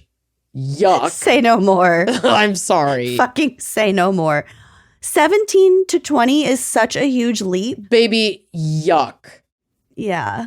He was a recent high school graduate. He had gone to Wayne. And not that recent. Nope. And a massive walking red flag. Yeah. I certainly hope high school girls are not listening to this podcast. But if you are, and a 20-year-old man has any interest in you, he is a loser and a creep. So ignore him and tell an adult that you trust. Yeah, really. This is not the direction that this particular case even necessarily goes, but that doesn't mean it shouldn't be said. And I just want to sign that a former 17-year-old girl who absolutely hung out with older boys, men, and looking back through adult eyes. They all had something real wrong with them. Something's off. Something's off. That 20-year-old tree trimmer does not want to make out with you for any other reason. He was way more than 24. He was in his 30s, but you were in your 20s. Yeah, I was like 20. You were 20, and I think he was like 34. Yeah. At that weird house party we went to. We did the weirdest shit. Yeah. Anyway. Oh, I know whose house it was. Just saying, been there, don't do it. It's a bad idea, and they are certainly... Amanda walked so you can run. I walked so you could avoid having to run ever in your life. Like, just say no, babe. And I don't care how old or young or cute or great or smart he is, he's never going to be worth this. So, before Brandon started seeing Stacy, Brandon had been seeing a girl named Holly Boisvert, who was 16. So they were like just about the same age. Come Again, on. he would have been 19 or 20 when seeing Holly. No. Fucking ish. Holly was part of a close-knit group of friends, including her friends Amanda Richards and Whitney McGee. Some reports showed that Holly and Stacy had also been very close friends, even some saying best friends. But I after looking into this case, which there's not a ton of information about, so my segment is not as long, even though I read like a bunch of fucking shit about this. That's okay. You talked a lot about glucose. Well, I did. And Twilight. Wow, what a weird day. But all that to say, it's like a lot of articles with the same information and the people being minors at the time. There's not a lot about the girl's backstory. And I think some conjecture was used in media to prop this up as like they were best friends and that a boy got between them and then this happened. I don't know if they were best friends. They were friendly and they like went to the same school and they rolled with, you know, some crossover in their little crew. Okay. But I don't know. So regardless, Holly wanted to get back together with Brandon Muff. Stop saying Muff. I can't. I can't. So Holly's not happy to hear that Brandon and Stacy are seeing each other. Creepshow Brandon is still hanging out with this high school crew and they would all hang out together. Stacy had been like a pretty staunch rule follower. She got pretty good grade or really good grades. She was on the volleyball team. Like she didn't get in trouble. And then this like chuckle fuck starts hanging around her and she starts going to parties and hanging out with some of these newer kids that she hadn't really been hanging out with before. Holly's house was a common party spot and she didn't have like a regular dad. She had a cool dad. So they would all hang out there and occasionally have beverages, enjoy their outdoor pool. And like that was a common gathering place for them. Yeah, if they have a pool. Yeah, 100%.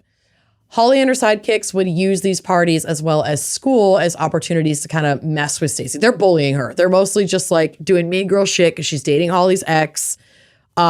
Reports indicated that Holly, Amanda, and Whitney would taunt and intimidate her and make it very clear they didn't like her. They were just being fucking bullies. This apparently went on for months, even after Stacy and Brandon had broken up. And I did see a kind of a throwaway line maybe in an article, but it led me to believe, and I want to believe, that Stacy was like, wait. This is the summer before my senior year. I've applied to like all of my colleges. I'm going to leave for college when I'm done with this year. Like, why the fuck am I wasting my time with this loser who can't let go of high school? Like, Holly can have him. Yeah. And they were only dating for like 2 months. They weren't super serious. So Stacy broke up with him. And it's like a week before her senior year begins. Anyway, so it's August 15th, 2002. Again, like a week, maybe 2 weeks before her senior year starts. And there's a party at a residence on Guthrie Street in Fort Wayne. As far as I know, not Holly's house. But both Stacy and Holly were invited to this party. And Stacy was nervous about going to the party because of the growing tension between her and Holly's friends.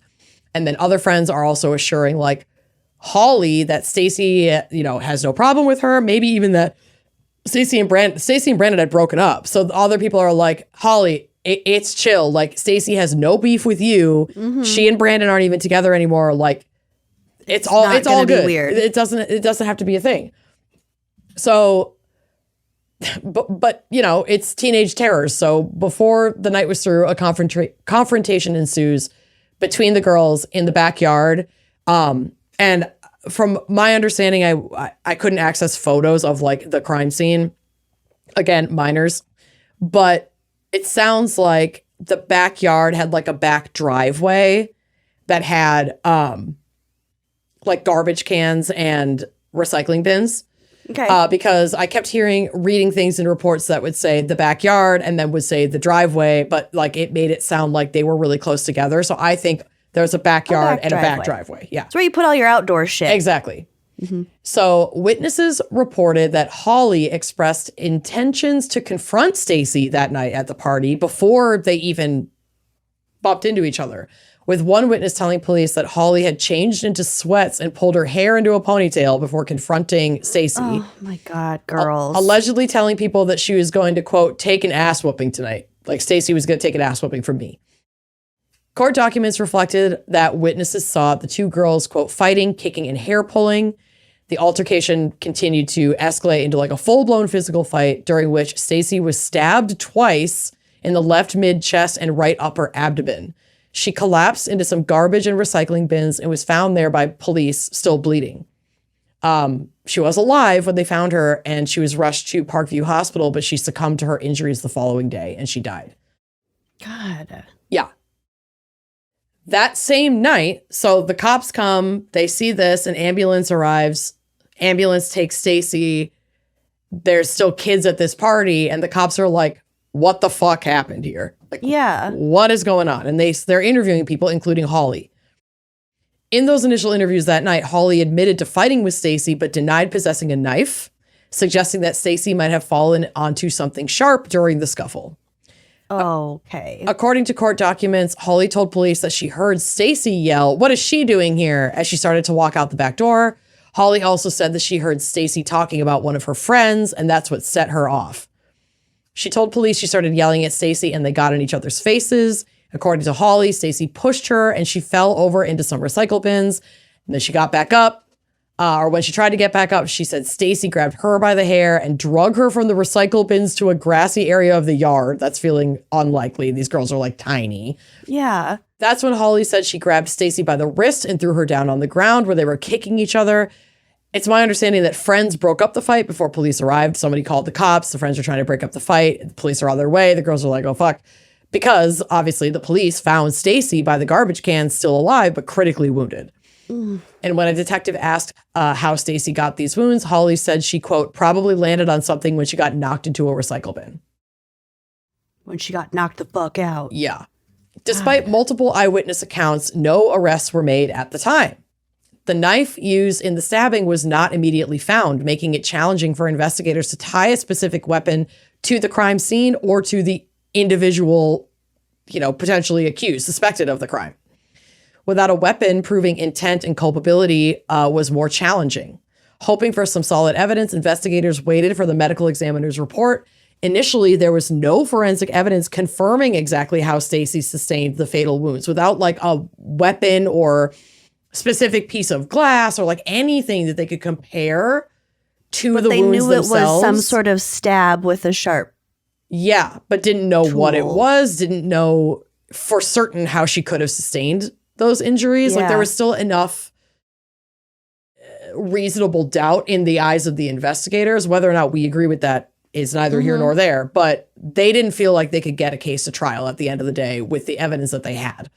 Probably not, because it isn't out of the realm of possibility that she did get poked with something from the garbage can or whatever. Mm-hmm.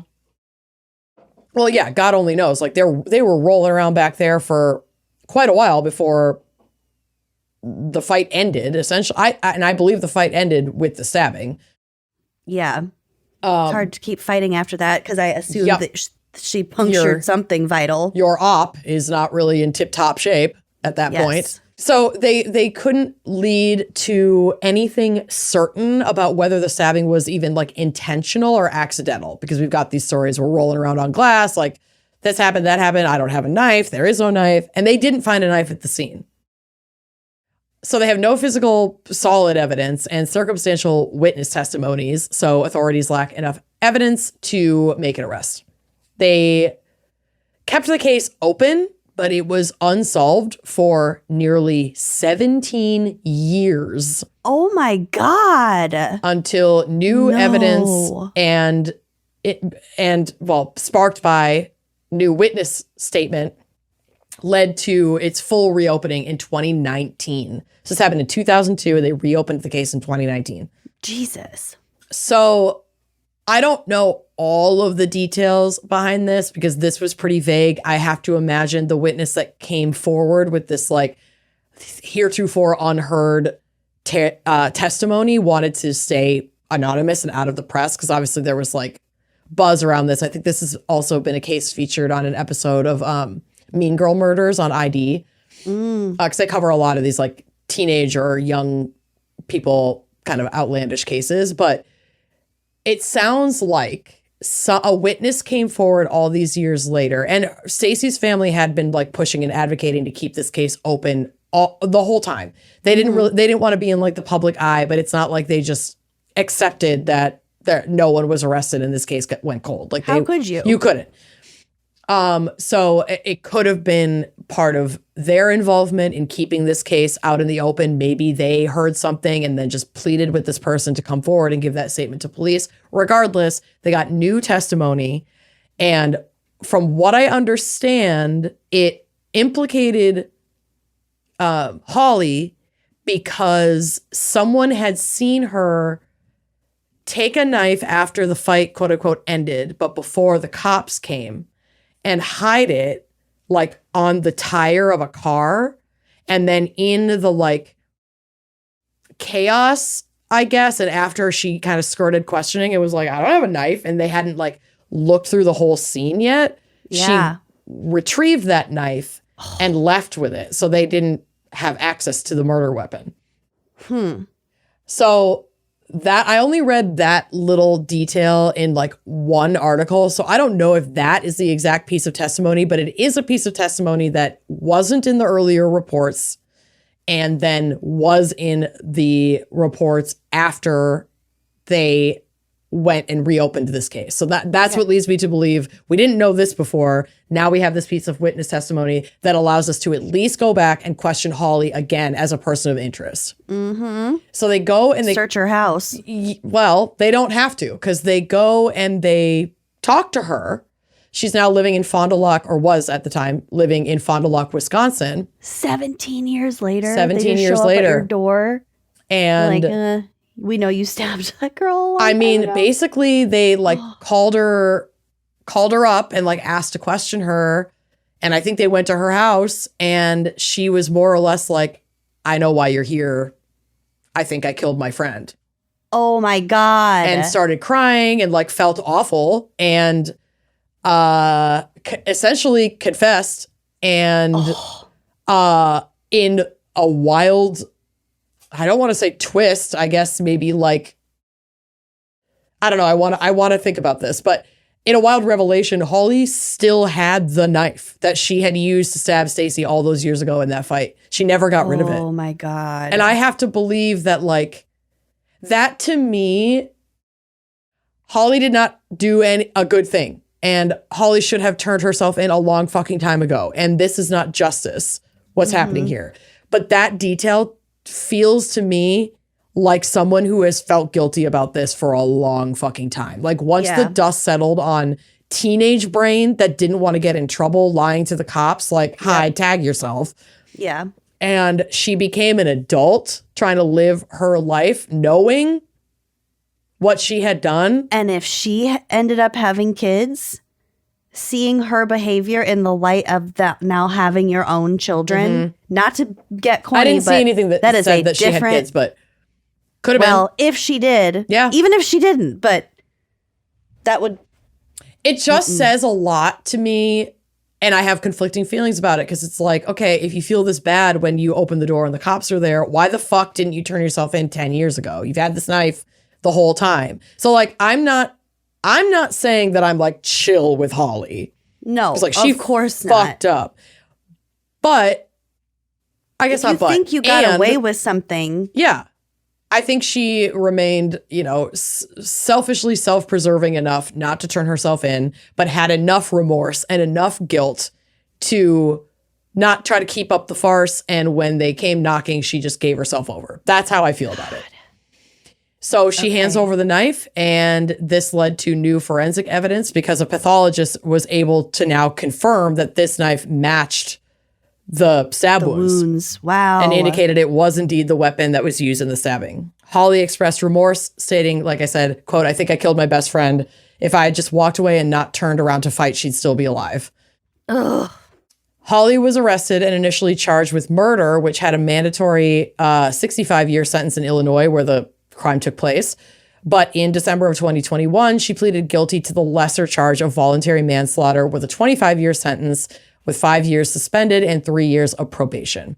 Because she took a plea, there was no jury trial. She faced a judge to enter her plea and then faced a judge for sentencing, but there wasn't a jury trial. She expressed deep remorse and admitted through tears to stabbing Stacy in, quote, sudden heat, like heat of the moment. In January of 2022, she was sentenced and is currently serving that sentence at the Indiana Women's Prison. Her earliest possible release date is March of 2030. Wow. So, 5 years, she could be up for parole. Stacy's family did not want to speak publicly or, make a statement after sentencing. Totally understandable. They, like I said, they'd been advocating and putting pressure on police for nearly 2 decades to keep Stacy's case open and work to solve it. They did accept Holly's confession and subsequent plea deal, as far as I could see in the news, but like, I just hope that some semblance of closure came with that sentencing. And like I said before, I have mixed feelings about this case. I feel bad for like both of these girls. Obviously, Holly is in the wrong. Stacy is the victim.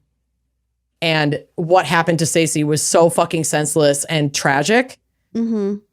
And I also like can think of how hormonally insane I was at that age. And again, we don't have the full context of what might have been going on in Holly's life that could have made the already tumultuous circumstances of being a teenager even harder. Mm-hmm. And that does not excuse that she stabbed her friend and then, you know, didn't confess for fucking 20 years. Yeah. But I could also understand at least that as a teenager, the lying to police, I don't want to get in trouble. And then it's like, as you grow with that guilt, it's like, do you just feel like, oh, I fucked up so bad that how could I possibly come forward and admit what I actually did? Like, it just eats you alive. I can't even imagine. I can't imagine either. I would.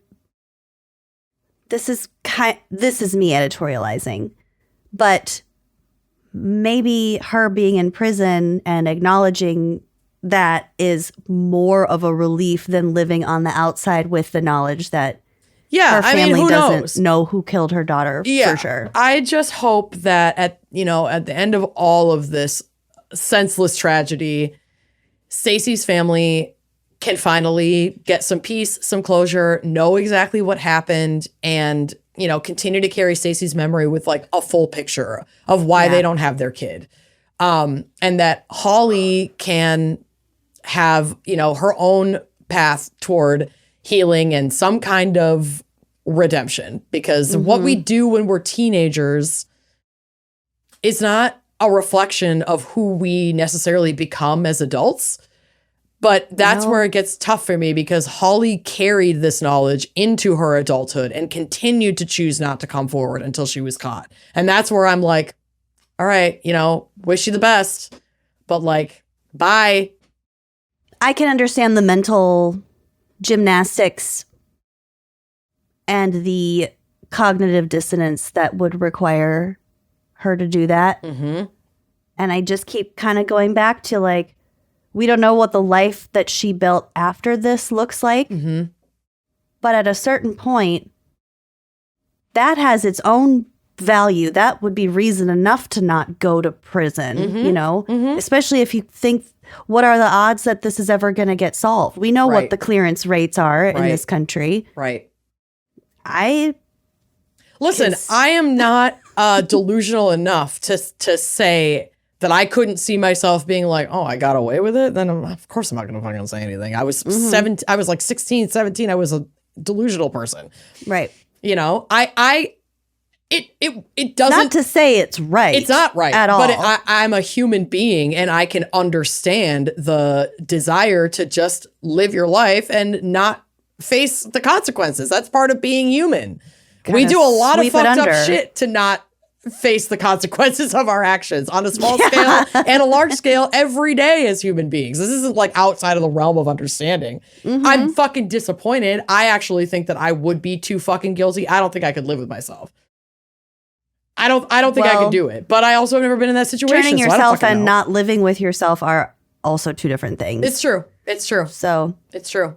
Who knows? Just such an interesting case, and like totally something that I think could go down among teenagers at like any school. I mean, fighting over partners and bullying and like stupid squabbles. It's a fucking mess in there. And we're all at a developmental state where we think everything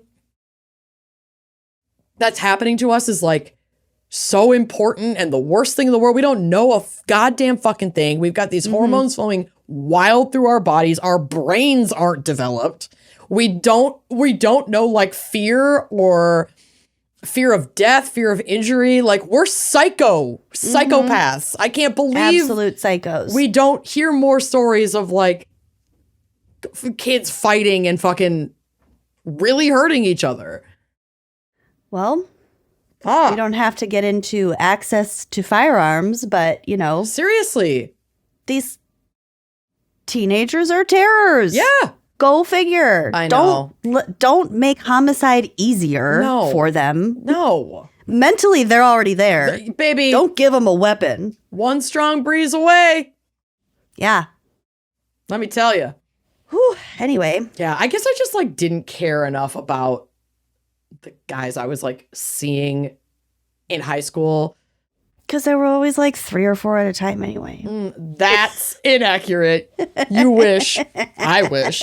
It's not that I didn't care about them. It's that like, there was no competition. I was not dating the same people my like junior and senior year when it would have like actually been a real relationship, quote unquote, in high school terms. Mm-hmm. I didn't give enough of a shit. And then when we were in like middle school going into freshman year, we were like so incestuous with all the guys that we hung out with that like everybody made out with everyone. It was just kind of like part of it. You would just kind of make your way through the crop. Yeah. Didn't matter. And we didn't fight over it. It was just like, oh, okay. It was just accepted. I don't know. I just feel like we didn't really get into like squabbles about boys. No. So there was just like flavors of the week. Totally. Constantly. So totally. And then by the time we had long-term boyfriends in high school, our boyfriends were also like best friends. Yeah. So didn't matter. It just didn't matter. There wasn't that kind of competition. And I don't remember there being, I mean, I'm sure there were. Our high school was fucking huge. But I don't remember there being that much like drama among certainly the girls over the guys at the high school. People had their people that they dated. That just wasn't part of my experience. We had so many kids in our graduating class. I don't know how you could really... I was also an oversexed theater kid. Like, we're all making out with each other. A lot of cuddle puddles. Anyway, just an interesting thing to think about. Because I was reading this and I was like, I can't personally relate to this experience. So that's why I asked you at the top to see if maybe you could, but no, we can't. It's pretty. We had a chill time. Yeah. There wasn't a lot of action to be had, so it's like, oh. Yeah, the drama was pretty self-made. It wasn't like fighting over boys. Yeah, it was definitely just among us just being catty and to each other. Catty and bored as fuck.